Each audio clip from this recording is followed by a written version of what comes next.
Good morning.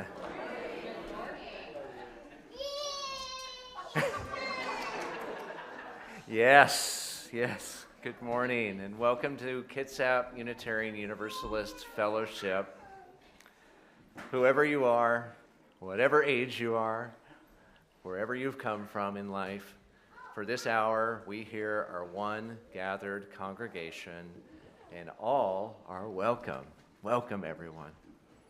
Please rise in body or spirit to join in singing our musical call to worship, which is When Our Heart is in a Holy Place. This is hymn number 1008.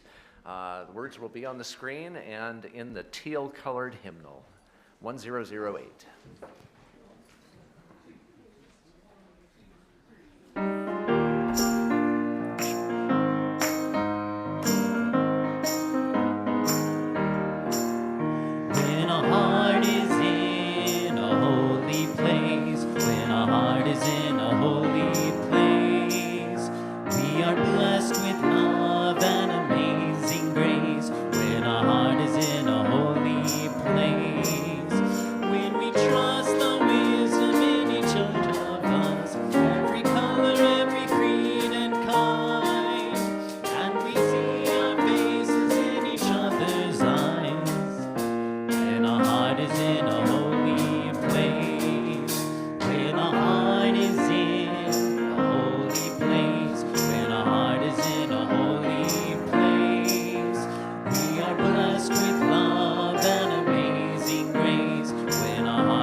My name is Brian Watson, and I use he, him pronouns in an effort to widen our circle to those of us in the congregation who have sight impairments. I'm fair-skinned, I'm nearly bald, I'm a middle-aged man wearing a light blue button-up shirt and a tie featuring colorful fruit. And I've been told by a couple people that it looks nice.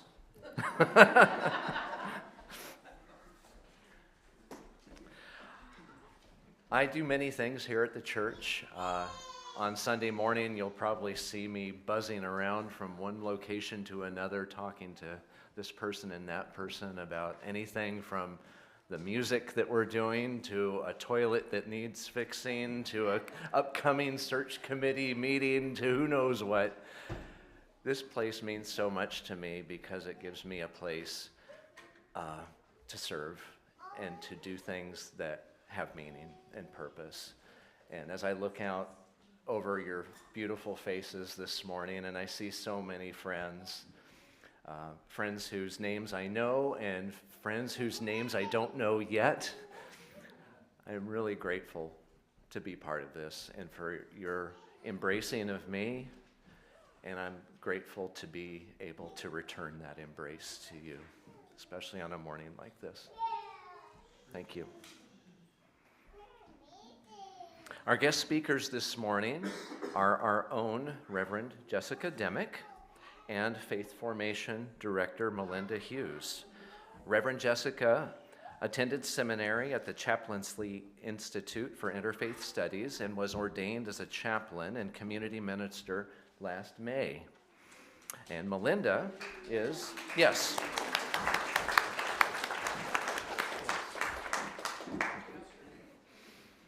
And Melinda is our Director of Lifespan Faith Formation, and she told me just this morning that she's been doing that for 10, possibly 11 years, all told. That's awesome.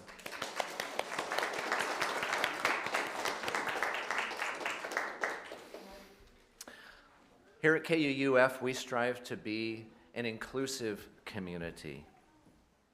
If you're visiting here this morning, please participate in whatever way you feel comfortable. You're also invited to stay after our services today to meet people during our coffee and treats hour, and I smell some delicious treats this morning, so you want to stick around for that. Today's service is a multi-generational one, which means the children will be staying in the sanctuary today instead of going up to their religious education classes like they usually do. Because of this, worship's going to look different today. Yeah, and we're down with that, and it's going to sound different. And we are okay with that. If you're attending online today, good morning. We're glad you're here. Please feel free to introduce yourselves in the chat so you can get to know one another. We're really glad you tuned in this morning. Today, after the service, which you can read about in this insert in today's order of service, there will be an egg hunt for children. And if you want to participate in the egg hunt, all you have to do is go out to the deck outside the doors, and Megan, where's Megan? Megan's probably out there getting things ready. Megan Shepard will help direct you as to what to do. It sounds like a lot of fun, so do stick around for that. And adults, get your coffee and treats and help the kids have some fun. Who's Megan? Megan Shepard. She is leading the egg hunt today. She's not in here. There's also today, after the service, the grief support group will be meeting in the Elmore room, which is just outside these doors in that direction, meeting at 11:45. There's other announcements for events coming up in the coming week in that flyer as well. Let's see here. For those of you who have a coloring page, and that should be everybody. Where's mine? Where's mine? Oh, there it is. Looks something like this, yes.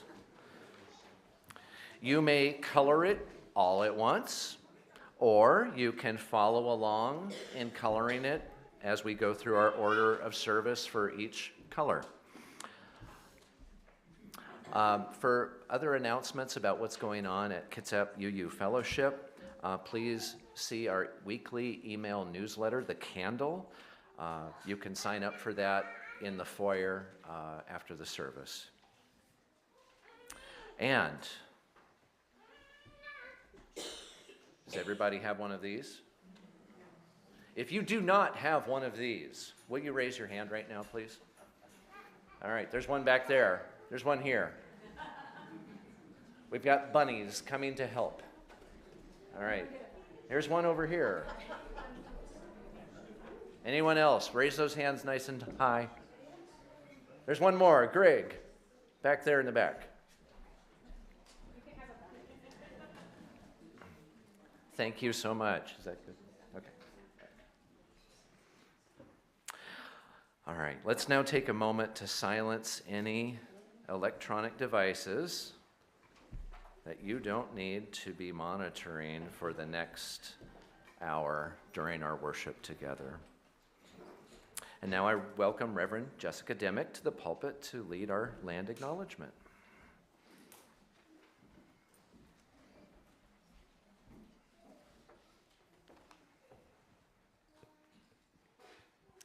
Good morning.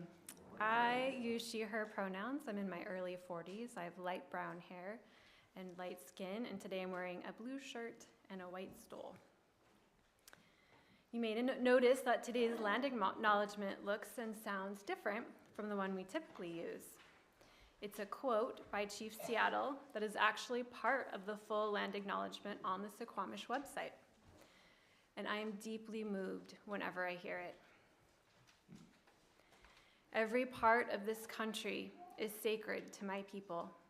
Every hillside, every valley, every plain and grove has been hallowed by some fond memory or some sad experience of my tribe.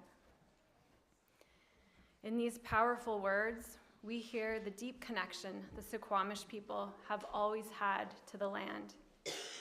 Today, in our service, we will acknowledge the arrival of spring. Prior to colonization, the arrival of spring for the Suquamish meant leaving their permanent winter homes in family canoes and traveling to camps to fish, hunt, and gather food until the early fall.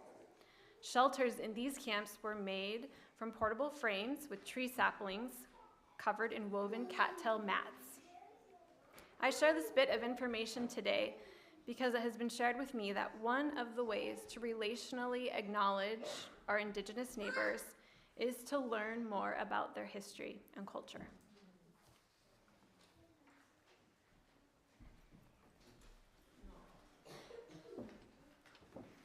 Now I'd like to welcome Maya Demick to come forward to light our chalice.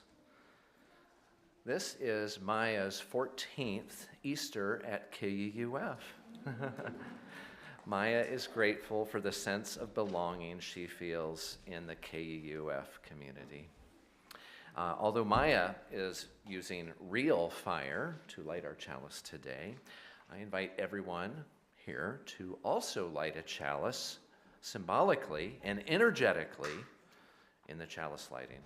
If you are willing and able, hold up your arm, make a closed fist with your hand, and once Maya has lit the chalice, don't do it yet. I'm going to just show you. You just watch. Once Maya has lit the chalice, change your fist into an open hand and with your 5 fingers dancing like fire. Okay, then we will see our whole sanctuary full of chalices. So, hold up your chalice. You ready, Maya? Okay. Yeah, everybody else ready? Okay. Together, let us light our chalices with these words from pagan author Yvonne Aburrow. Joy to the world. Life calls to life. Arise, awake. Fear no more the silence of the tomb. For the lives of humanity are strung like pearls on the thread of the Spirit, and the pearl shines in the darkness of the deep. Life arises, life unending, life triumphant, spirit like a flame catching on the wick of flesh. Look at those chalices, everybody. Thank you, Maya. Please join me in our spoken affirmation. Words will appear on the screen. We gather as a caring community, seeking life's deeper meanings. We value diversity and affirm the worth of all living things. We strive to speak truth in love, to act for justice, to grow in spirit, and to care for the earth. We celebrate with open hearts and minds the creative power that sustains and transforms us. As a religious community, together we can do the work of many. By sharing in the sacred act of giving, we transform gratitude into generosity towards our mission. Each week we collect donations and share them with a nonprofit agency who is providing services that help people with unmet needs here in Kitsap County. Our charitable giving recipient for the month of April is the South Kitsap Helpline. South Kitsap Helpline is a 501c3 nonprofit organization that has served South Kitsap children, adults, and seniors in need since 1980. It is our goal to make sure that all of our neighbors who are struggling have the food they need for themselves and their families. If you would like your offering to go to this month's charitable giving recipient, South Kitsap Helpline, please use the envelope from inside your order of service. If you need an envelope, just raise your hand and one of our ushers will bring you one. I see several people with their hands raised. If you would like your offering to go to KUUF, please put it directly in the basket. Instructions on ways to make your gift, including a QR code, will be on the screens. Let there be an offering to strengthen and sustain our beloved community. And our gift of music today is participatory. As the baskets are passed, please join in singing, "From You I Receive, to You I Give." While we pass the baskets, you can remain seated during that time.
Now is the time for our joys and sorrows.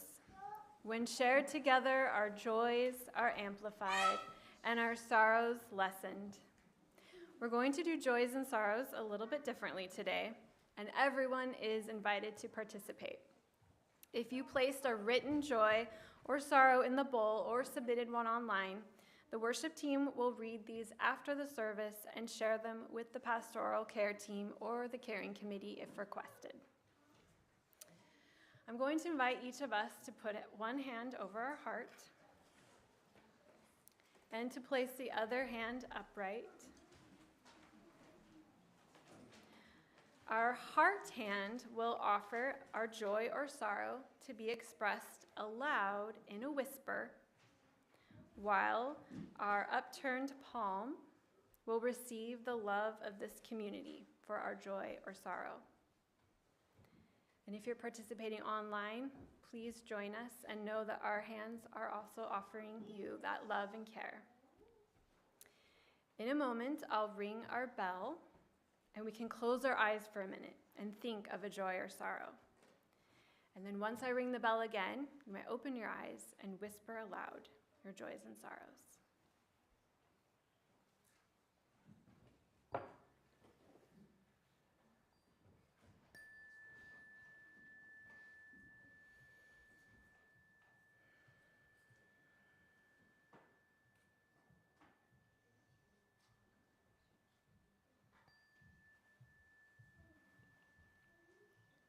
Join me in a whisper.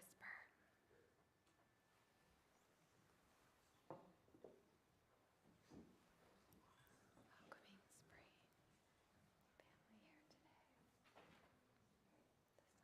The sunshine.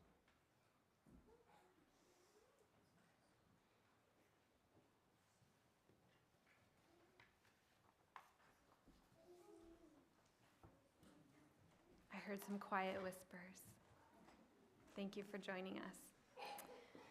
May our joys and sorrows whispered here today, and those that remain in our hearts, be carried into the web of love created by Spirit and this beloved community. And now we will sing Spirit of Life. You may remain seated.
Good morning.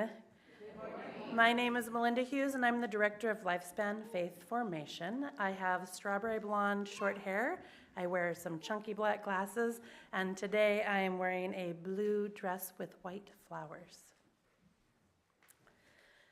Today, Reverend Jessica and I are going to share a Christian Easter story with you. This version of the Easter story was written by Unitarian Universalist Minister of Religious Education, Ruth Gibson. And it's been adapted throughout the years, and we have adapted it here today. Here is the story of Jesus, a teacher and a healer who lived over 2,000 years ago and traveled through lands we now call Palestine and Israel. During Holy Week, which is the week before Easter, many Christian churches hold a special service called a tenebrae.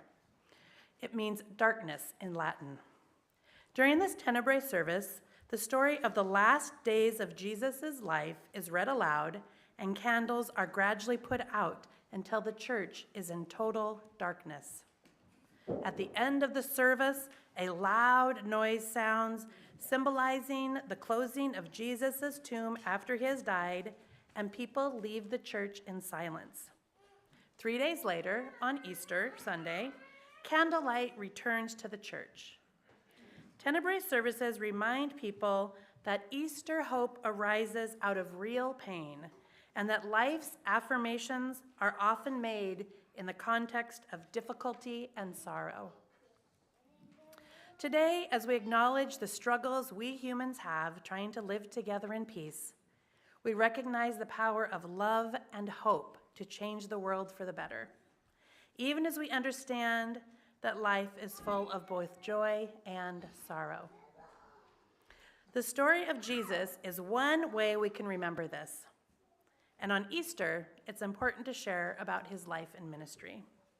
Easter is the time when Christians celebrate and remember the life and death of Jesus. Most of what we know about Jesus' life comes from 4 books in the Bible called the Gospels of Matthew, Mark, Luke, and John. While all 4 Gospels tell some of the same stories about Jesus, there's a lot we don't know about him.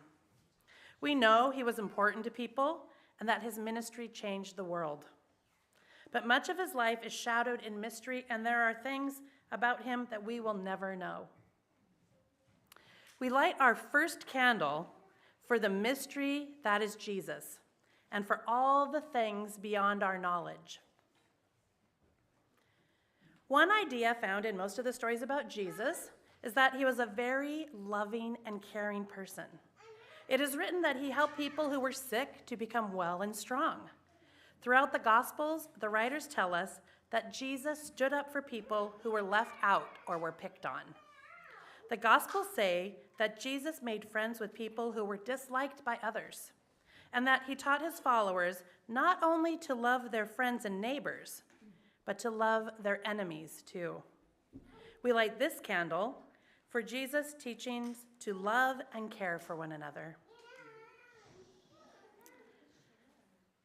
Another thing we remember about Jesus is his courage. He spoke out against laws and people that he did not think were fair and kind. He even disobeyed some of the laws of his own religion and tried to change them. He made both friends and enemies by his teachings and actions. We light this candle for the strength and courage it takes to rise up for what you think is right. People who were inspired by Jesus became his followers. Some of them were called disciples. But even among Jesus' disciples, there was disagreement. When Jesus went to Jerusalem to celebrate Passover, an important Jewish holiday celebrating escape from slavery, one of his followers turned him over to his enemies. He was arrested and sentenced to death by crucifixion, which was the cruel way the Romans put criminals to death. After he died, Jesus' followers were so confused and sad and scared they didn't know what to do. We extinguish these candles for the fear and hate which causes people to do cruel things, and the sad and painful things in life which can leave us feeling so confused and frightened that we can't help ourselves or the people we love. Let us take a moment in silence to remember all those who are hurt by ignorance, hatred, and fear.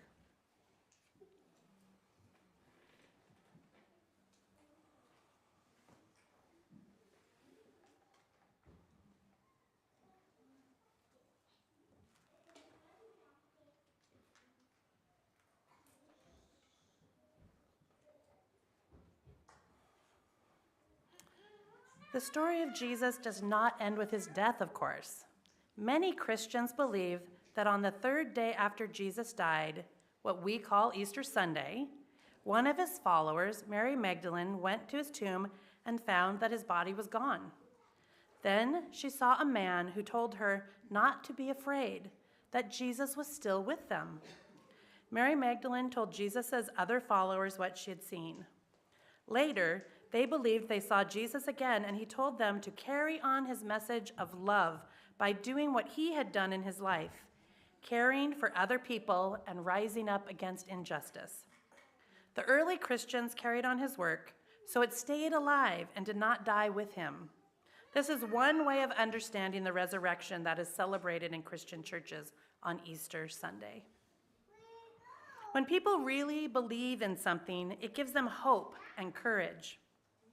When we are sad and confused, sharing our memories and doing things that show our love and care for each other can help us feel better. Let us relight these candles to remind us that love is stronger than hate. Everyone on this side of the sanctuary, if you would like to hold your hands up like a chalice. We light this next candle as a reminder that hope is always stronger than despair. If everyone in the middle here can create a chalice.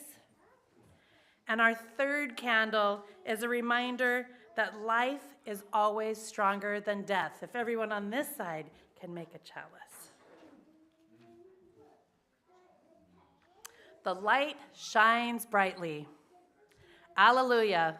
This is the Easter message. Blessed be and amen. Now please rise in body or spirit and join in singing This Little Light of Mine.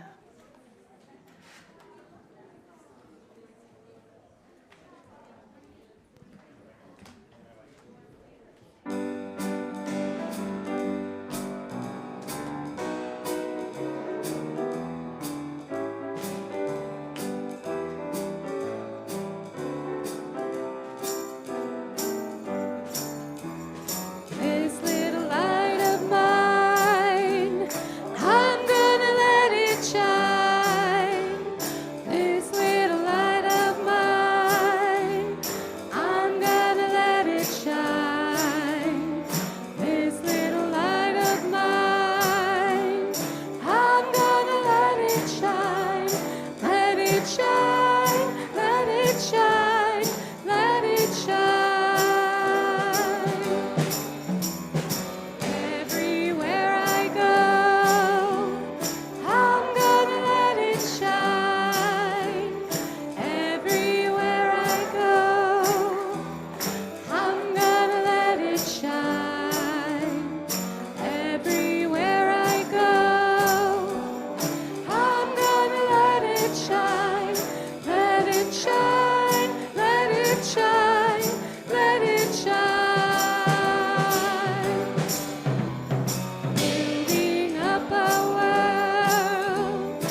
and singers and dancers.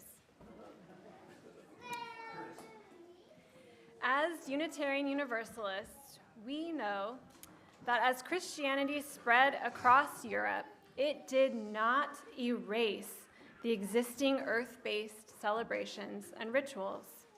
Rather, it absorbed and adapted them. Prior to Christianity and the celebration of Easter, people held spring festivals that already celebrated new life after winter, eggs as symbols of rebirth, and animals like hares or bunnies linked to fertility. I'm guessing that many of us here today have ancestors who celebrated the earth seasons in this way. The Easter message and the message of spring is that life returns. We celebrate that after a winter of darkness, dormancy, and hibernation, we see the signs of life all around us in nature through seeds sprouting, new baby animals being born, and longer periods of daylight. We can also celebrate life returning inside ourselves. Spring can be a time where we feel more energy, new ideas or goals taking root and beginning to grow. We give thanks to the quiet dark of winter, when we allowed our tender spirits to rest. And we look forward to the blossoming of our most authentic selves in this new season. So now, to honor our ancient ancestors who celebrated the arrival of spring, and to mark this new season in ourselves, we will begin our sacred egg meditation. Each of you was given an egg as you came in today. If you are participating online and would like to find a small object to hold so you can do this with us, please do so. So I invite you to pick up your egg and feel it in your hands. You can give it a little shake if you want. Maybe put it up to your ear.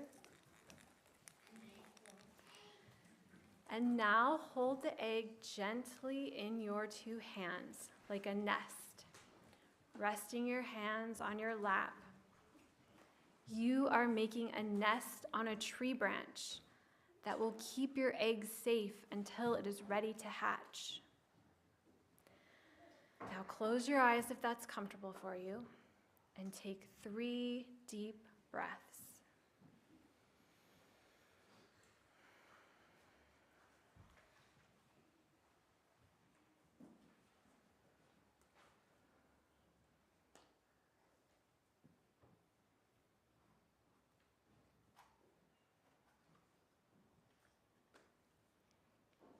Keeping your eyes closed, picture something in your mind that reminds you of spring, something that symbolizes energy or beauty or life returning. You might see a picture or a word in your mind, or you might have a sensation in your body or an emotion that is currently present.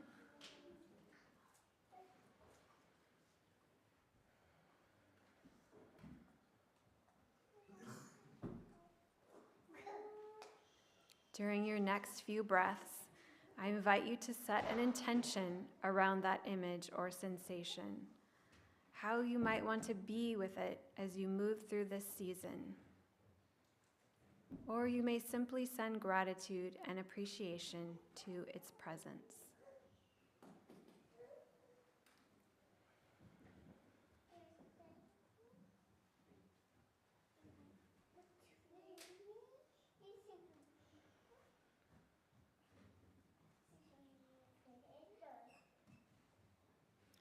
Now gently open your eyes, look down at your egg, and notice that it's starting to wiggle.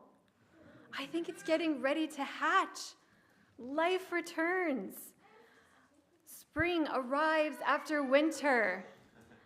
On the count of 3, let's all together say, life returns, and let our egg complete its hatching. 1, 2, 3. Life returns. Open it up.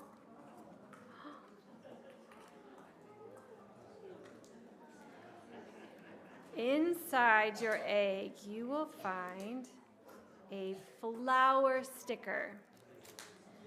And just as we all became chalices at the beginning of our service, I invite you now to put your sticker on somewhere. And together we can become a beautiful spring bouquet in this sanctuary. If you're online and you want to put a flower emoji into the chat, we can see all the flowers appear into the chat.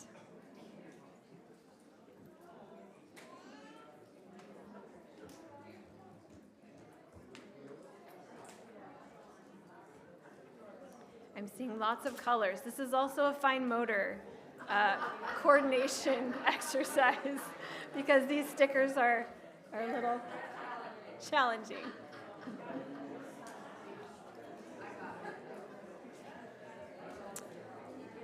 I see red flowers and purple flowers, pink, white flowers, yellow flowers.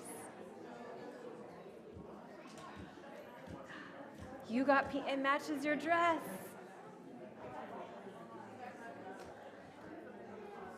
Ooh, they show up really nicely on the name tags.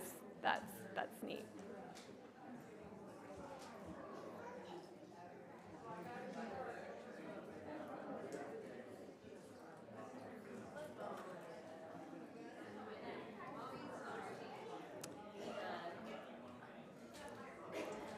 The message today is Easter is a celebration. Life returns. And at times, celebration calls for moving our bodies to music. And so to close worship today, you are invited to join me in a version of the bunny hop dance. A dance made popular by band leader Ray Anthony back in the 1950s. This is meant to be a line dance, but we're going to remain in the sanctuary and dance at our seats. Bodies work in all different ways, so please feel welcome to move in a way that feels joyful and easeful for your body. This dance can be done with feet and arms, or just feet, or just arms. And I'm going to invite Josh Sellers up to model the dance for us. It's very simple. You're going to catch on. And Maya was going to come up, Amelia, and any other helpers that want to come up. Maya has a few more bunny ears. If there are any young or young at heart that want to wear bunny ears for our dance, you're welcome to come up or stay at your seats. Please rise in body or spirit to dance our closing hymn.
Feel free to embellish, add your own moves.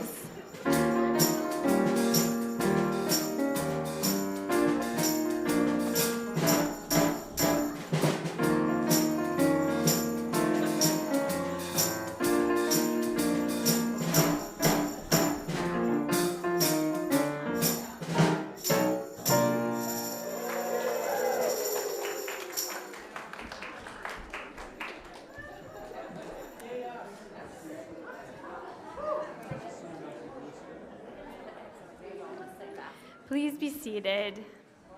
That was a lot of dancing. It looked really celebratory. Thank you for participating. After the service, please join us for coffee, tea, and treats, and an egg hunt. We encourage you to move out into the foyer to socialize. If you have crayons and are willing to give them up, or your eggs, please place them in a basket that is outside the foyer by the doors. And now I invite everyone to join me in saying the words to extinguish our chalice. We extinguish the flame, but not the light of truth, the warmth of community, or the fire of commitment. These we carry in our hearts until we are together again.